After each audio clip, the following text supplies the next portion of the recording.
आज हमें गति पढ़ना है। तो गति पे आज मैंने एक छोटी सी कविता लिखी है आप लोगों के लिए, उससे मैं शुरुआत करती हूँ। क्या है गति? गति एक पद्धति है कहीं पहुंच कर, और मन अभिराम कर लो मित्रों के प्रहसन वार्तालाप में, मेल मिलाप में, जीवा के आनंद में। खड़े हैं स्टॉल पे गोलगप्पे उड़ाए, या फिर समोसों को बोल के चटनियों में और ले रहे मजे। यही हमारी रही है जिंदगी। स्कूल यूनिफॉर्म में अहले सुबह ही दोस्तों की कौम में डाले गलबहियां। यही रही है हमारी जिंदगी। लेकिन अब तो ये परिदृश्य ही बदल गया है, मानो क्वारंटाइन में बदल ही गया है सारा कुछ। सांसों उच्छ्वास में जो रहती थी जिंदगी, सांसें उच्छ्वास रुक सी गई है। मानो गति ही थी जिंदगी। वो हसन प्रहसन, मेल मिलाप, वो नयन अभिराम, वो जिह्वा की तृप्ति, सारी जिंदगी के वो थे अल्प विराम, स्मय आदि, बोधक चिन्ह इत्यादि इत्यादि। तो आज थोड़ा हम लोग गति को जान ले, क्योंकि ये जो गति हमारे जिंदगी में छुपी हुई थी, अब जाके जाना दरअसल जिंदगी तो यही थी। और जिस प्रकार से ध्वनिहीन गाड़ी में बैठ के ऐसा लगता है मानो स्थिर है हम, जिस प्रकार ध्वनिहीन गाड़ी में बैठकर भीतर ही भीतर लगता है स्थिर से है हम, पृथ्वी चलायमान वातावरण में बैठकर लगती मानो स्थिर है। पृथ्वी चलायमान वातावरण में बैठकर लगता मानो स्थिर है, ऐसा नहीं है, परंतु ऐसे ही लगता मानो सूर्य स्थिर है। जिस दिन स्थिर हो जाएगी इनकी गति, जिस दिन स्थिर हो जाएगी इनकी गति, खत्म हो जाएगा सब कुछ हमारी जिंदगी से भी। सो गति का बहुत ही महत्व है। आओ आज गति को जाने। तो यहाँ हम मोशन को जरा जान लें।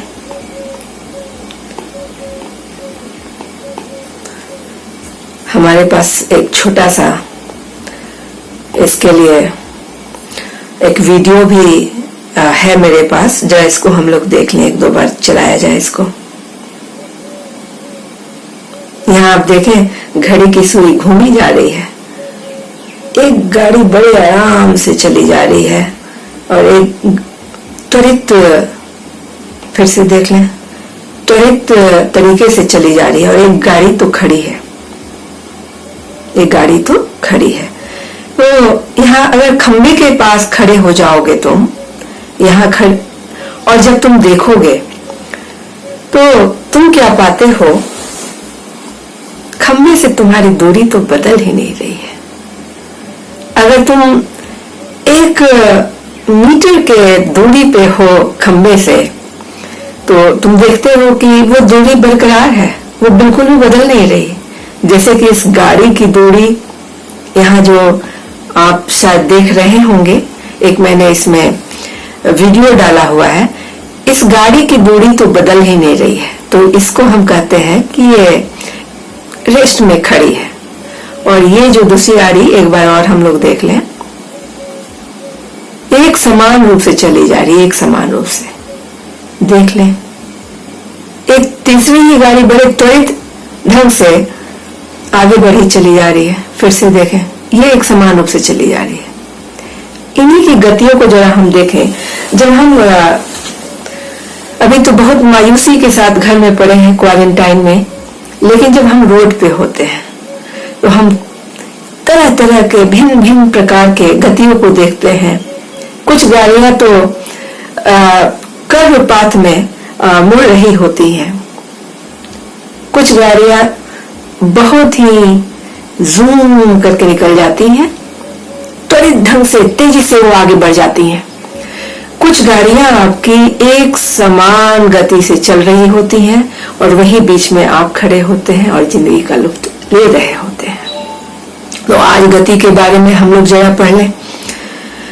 तो सबसे पहले हम लोग मोशन को डिफाइन कर लें। यहाँ एक देख लें कि इस पोल से, इस जो हमने वीडियो डाला हुआ इसमें फिर से देखें, पोल से ये दूरियां बदल रही हैं, समय बदल रहा है, घड़ी में समय बदल रहा है और दूरियां भी इन दो गाड़ियों की बदल रही हैं।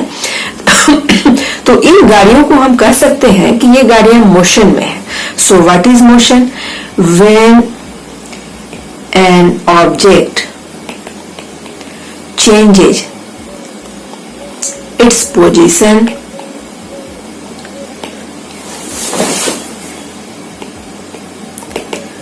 in time with respect to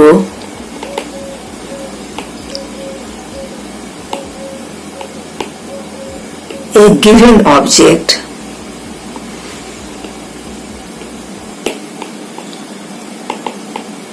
pole here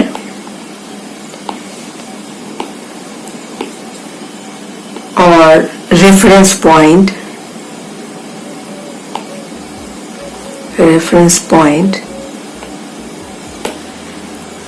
then the body is said to be in motion.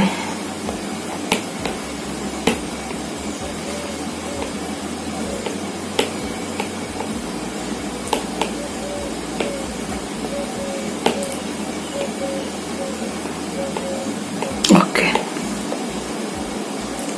तो इस मोशन को डिफाइन करने में हमने एक नई ही क्वांटिटी का नाम यहाँ पोजीशन हमने कहा हुआ है। अब मोशन को तो तब न जानेंगे जब हम पोजीशन को जान लेंगे। तो पोजीशन को जरा हम लोग देखें।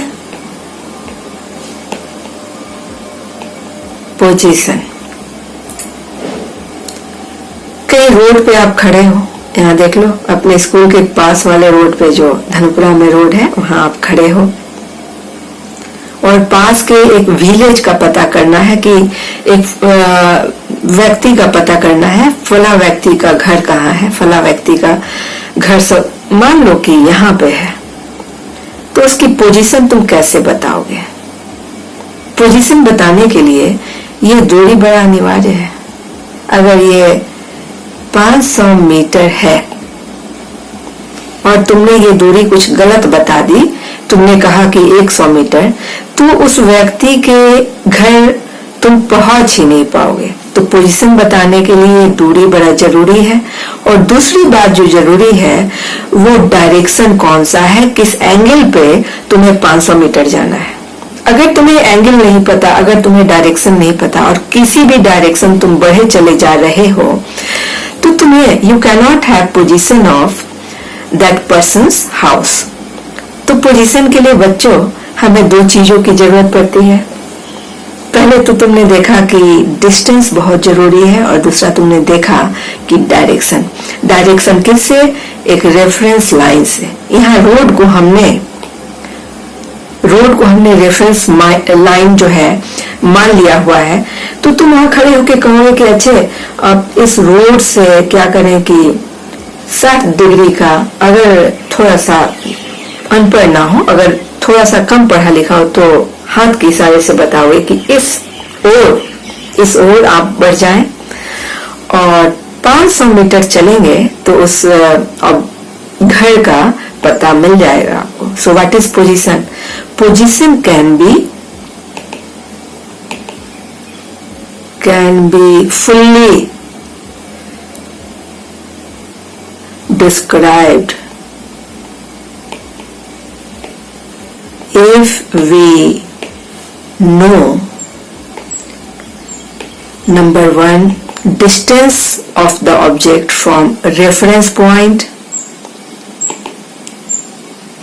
distance of the object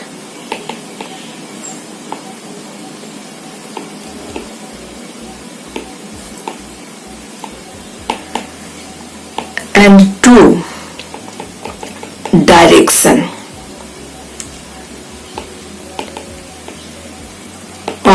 you can say the angle,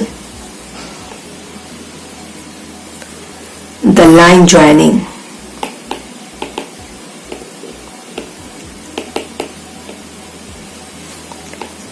The object and reference point, ये रेफरेंस पॉइंट हुआ आपका ये वाला O, reference point O mix with reference, let me omit it, okay,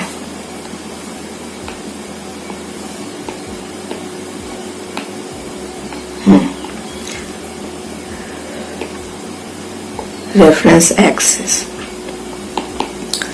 ठीक है, तो अब हम जैसा हमने क्या जाना, मोशन तो हमने जान लिया, मोशन के कई प्रकार हैं, उसको हम लोग फिर पढ़ेंगे आगे में। पहले कुछ कुछ छोटी छोटी चीजें जिनको जानना जरूरी है बहुत, जिनकी जानकारियां हम पहले ले लें। तो मोशन के बाद हमने पोजीशन जाना। पोजीशन के बाद देखिए, पोजीशन में एक नई क्वांटिटी आ जाती है, डिस्टेंस। अब ये डिस्टेंस क्या है? तो ये सारे जो हम राउंड कर रहे हैं, ये सारे आपकी क्वांटिटियां हैं। कैसी क्वांटिटियां हैं? Physical quantity. हमने इसके बारे में पढ़ रखा है। आप एक बार मेरे पहले वाले जो हमने अपलोड किया हुआ है वीडियो, उसमें आप देखेंगे। ये सारी फिजिकल क्वांटिटियां हैं। तो अब हम सीधे ये एक नई जो क्वांटिटी आती है, डिस्टेंस, उसके बारे में जाने।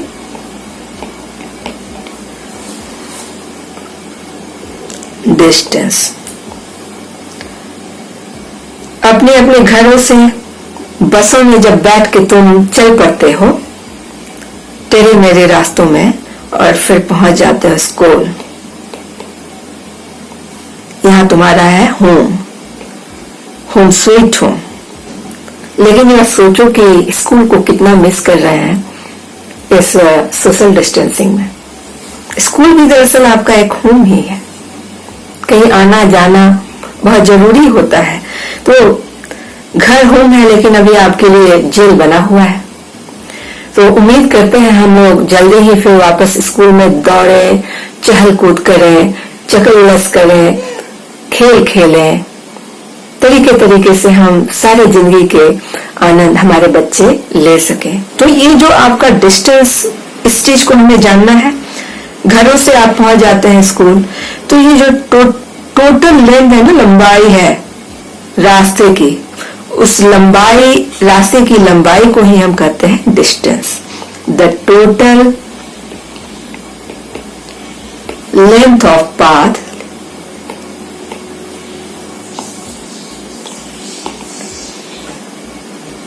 From one position. सपोज कि आपका ए पोजीशन है और आप बी पे पहुंच गए। From one position to another,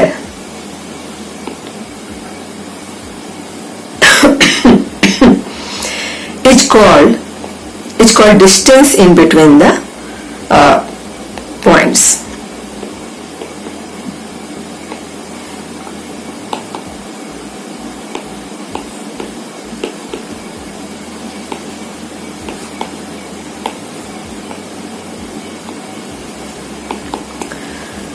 अब ऐसे इस डिस्टेंस को देखें बच्चों, पहले लेक्चर में हम लोग स्केलर वेक्टर हम लोग पढ़ चुके हैं कि जिसकी दिशा हो, the quantities which have direction they are called vector quantity. अब जैसा इसकी हम लोग पड़ताल करें, इसका डायरेक्शन कुछ है या नहीं है।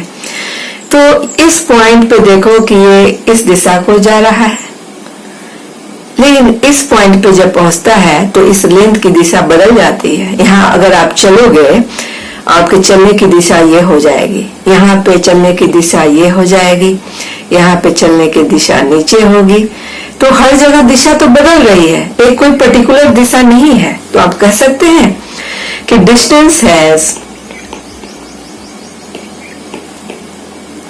no particular direction.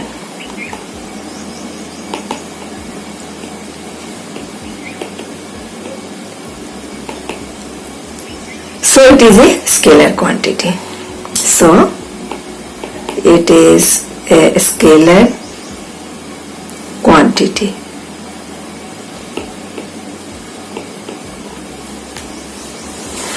ये क्यों हम लोग सारे फिजिकल क्वांटिटी जानते हैं? क्योंकि हम अपने आसपास के वातावरण को, हम अपने व्यवहार को, हम अपने सराउंडिंग को और बढ़िया से समझना और जानना चाहते हैं। तो एक चीज तो हमने जान लिया बच्चों कि टोटल जो लंबाई है, पूरी जो उसकी लेंथ है वो कितनी है, और उसको जिस फिजिकल क्वांटिटी से हम समझते हैं उसको हम कह देते हैं डिस्टेंस। लेकिन यहाँ एक और जानकारी छुपी हुई है जिसकी जो अभी तक हमने पता नहीं किया हुआ है, और वो जानकारी है कि जब हम इतनी दूरी चलते हैं, चल करके कभी इस दिशा में मुड़ते हैं, कभी उस दिशा में मुड़ते हैं, और फाइनली हम किसी एक जगह पे पहुंचते हैं, तो एक जानकारी तो हमें मिल ही नहीं पाई कि दरअसल हम पहले वाले स्थान से यहाँ जब दूसरे स्थान पे पहुंचते हैं तो वस्तुतः हम कितना दूर हो जाते हैं उस स्थान से।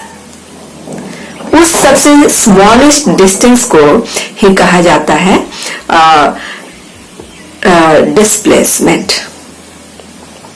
तो दूसरी डिस्टेंस के बाद एक दूसरी क्वांटिटी आती है आपकी डिस्प्लेसमेंट।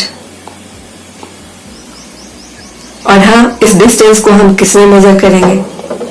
इसको हम मेजर करेंगे, इसकी SI यूनिट है, इसकी SI यूनिट है मीटर, और बहुत सारे यूनिट हैं, बहुत सारे यूनिट हैं।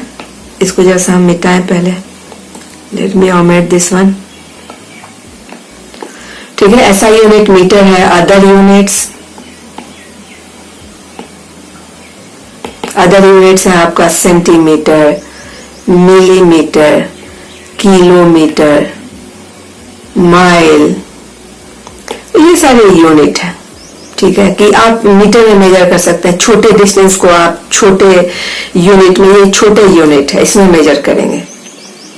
बड़े डिस्टेंस को बड़े यूनिट में, जैसे पटना तक के डिस्टेंस को है, कोई दूसरे बहुत दूर किसी शहर की दूरी नापनी है, आप उसको किलोमीटर में मेजर करिएगा, माइल में मेजर करिएगा। लेकिन अगर मिलीमीटर में, सेंटीमीटर में मेजर करने लग गए तो बड़ा ऑकवर्ड सा कंडीशन आ जाएगा कि उसमें बहुत अंडरस्टैंडिंग नहीं हो पाएगी। तो छोटी जो दूरियां है ना, छोटी लंबाई है, उसको आप सेंटीमीटर में, मिलीमीटर में माप लें, और जो बड़ी दूरी है उसको किलोमीटर में, माइल में, और भी कई सारी दूरियां हैं, जैसे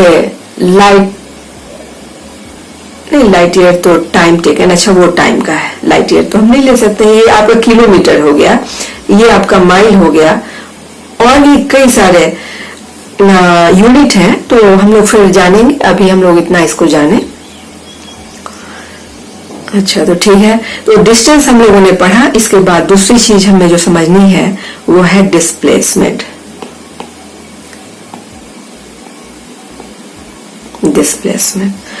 तो फिर से हम जैसा रेखांकित करें कि घर से हम अपने स्कूल कैसे पहुंचते हैं, ऐसे पहुंच गए हम school.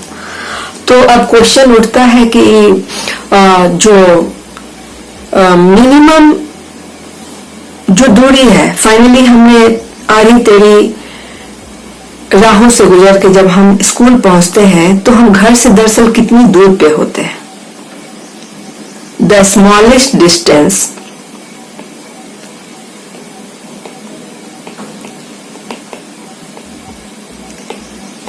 between final position and initial position.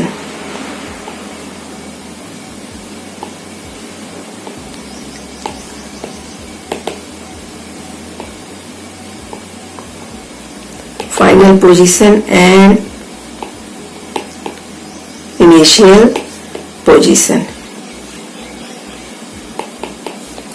is called displacement, is called, let me erase it, omit it, okay, is called displacement.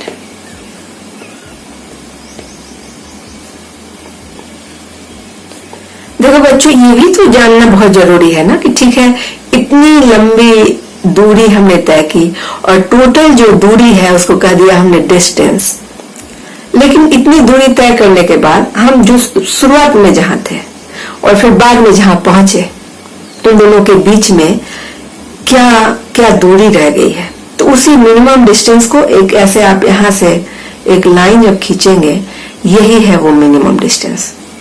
अब हर पॉइंट पे देखो कि किधर डायरेक्ट, यहाँ पे भी ये ईस्ट की तरफ ही है, इस पॉइंट पे भी ये ईस्ट की तरफ ही है, और हर पॉइंट पे आप देखोगे कि इसका एक ही डायरेक्शन होता है। So displacement has a unique direction, it has a unique direction, so it is a vector quantity, it is a vector quantity, and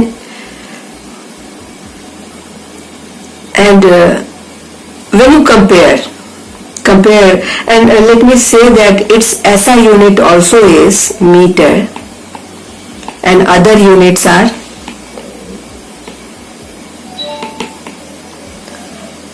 millimeter, centimeter, kilometer, etc. ठीक है, तो now let us compare distance and displacement. Distance और displacement,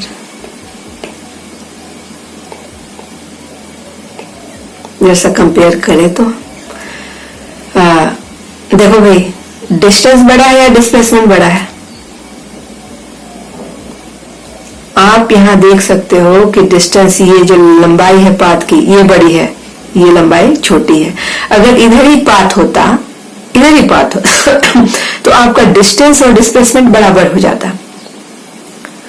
तो displacement जो है या तो distance के बराबर होगा या डिस्टेंस से छोटा होगा। आप इस चीज को देख लें, distance is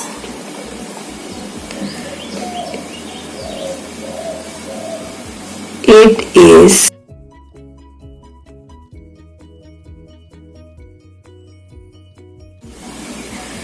greater than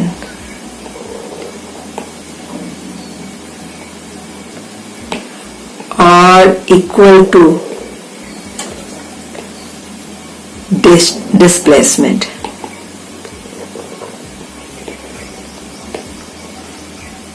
Displacement is shortest distance.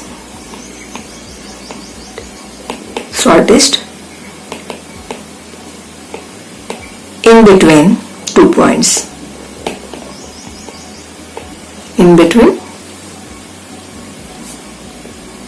two points. Now next,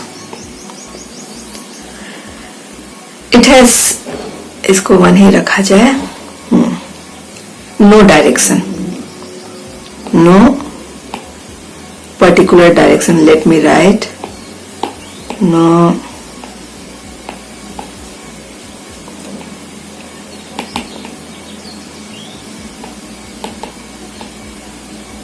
means scalar quantity.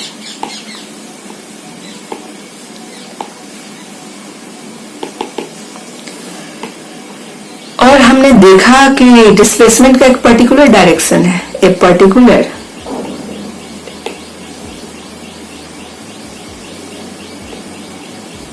Direction. So vector quantity,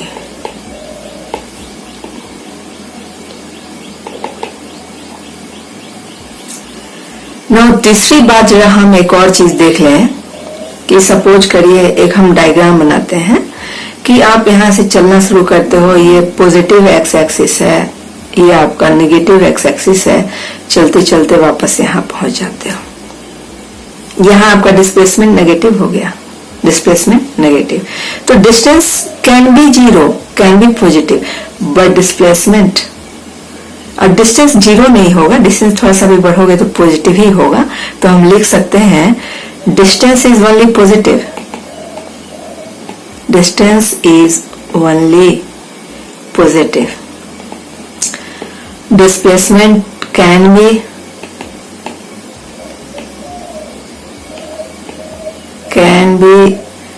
positive, negative and zero as well। तो हमने डिस्टेंस और डिस्प्लेसमेंट को पढ़ा, जरा सा एक आध क्वेश्चन कर लें।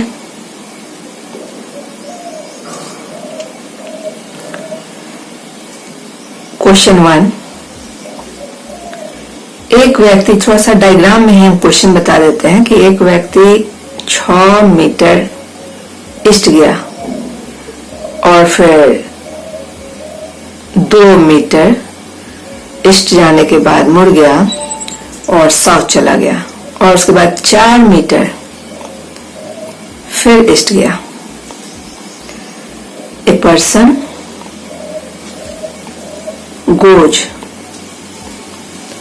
6 meter towards east, then 2 meter towards south, and finally 4 meter towards east. What is the total distance traveled and what is total displacement?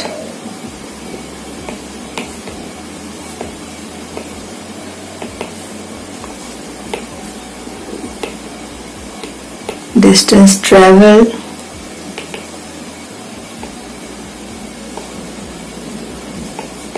question 2, what is displacement?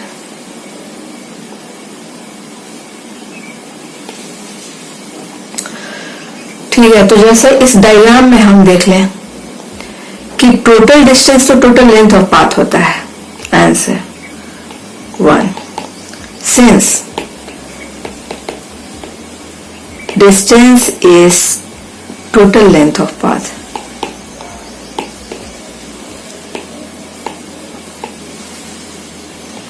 therefore distance is equal to 6 meter plus 2 meter plus 4 meter, and this is equal to 12 meter.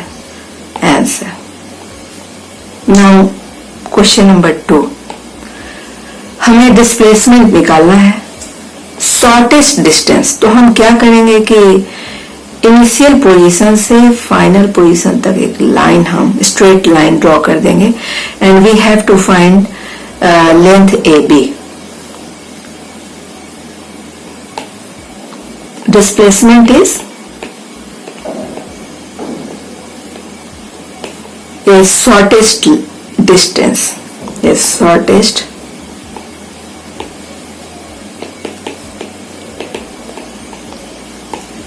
in between final position and initial position।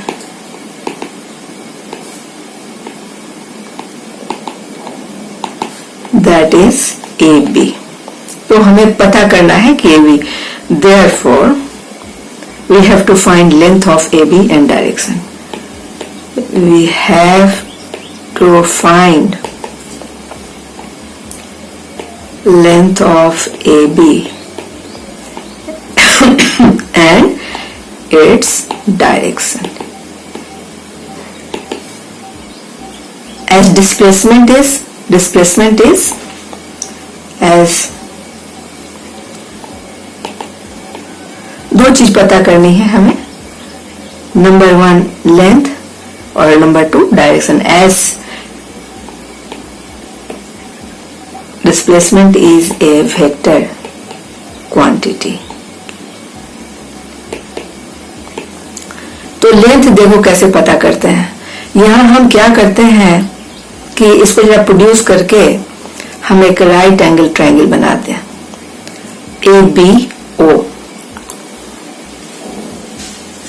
So let us do constructions to form a right angle triangle. Triangle ABO. और ABO में हम देखेंगे कि आप यहाँ पे अगर ये पॉइंट C ले लें तो CB के बराबर ही है DO. CB के बराबर है DO, यहाँ हम 4 मीटर लिखते हैं। AO की टोटल लंबाई आपकी हो गई 6 + 4 metre is equal to 10 metre. AO की लंबाई हमने पता कर ली। अब OB जो है आपका CD के पैरेलल है, तो पैरेलल है तो जरूर इक्वल भी होगा, क्योंकि दो पैरेलल लाइन के बीच में है। तो अगर इसकी लंबाई 2 मीटर है, इसकी भी लंबाई 2 मीटर हो गई। तो इस राइट एंगल में ट्रायंगल में हम देखते हैं VC that AO is equal to 10 meter, OB is equal to 2 meter. OB is equal to 2 meter. Okay. Therefore, the hypotenuse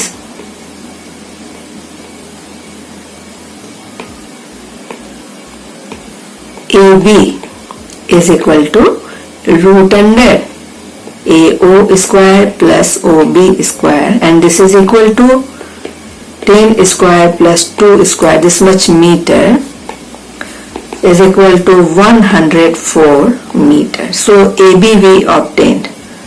तो इसकी वैल्यू तो हमने ऑब्टेन कर ली, लेकिन इसमें चूंकि ये वेक्टर क्वांटिटी है तो आपको इसका डायरेक्शन बताना होगा। आप बताइए कि ये डायरेक्शन किधर जाता है। यहाँ पर आप एक क्या करें कि एक आप एक्सिस ड्रॉ कर लें। इधर देखो आपका हो गया ईस्ट, डायग्राम में जब हम देखें ईस्ट, इधर हो गया वेस्ट, इधर हो गया नॉर्थ और इधर हो गया साउथ। किधर किधर ये आप देख रहे हैं किधर डिस्प्लेसमेंट है। Displacement is in east south direction. Displacement is in it is in south east direction.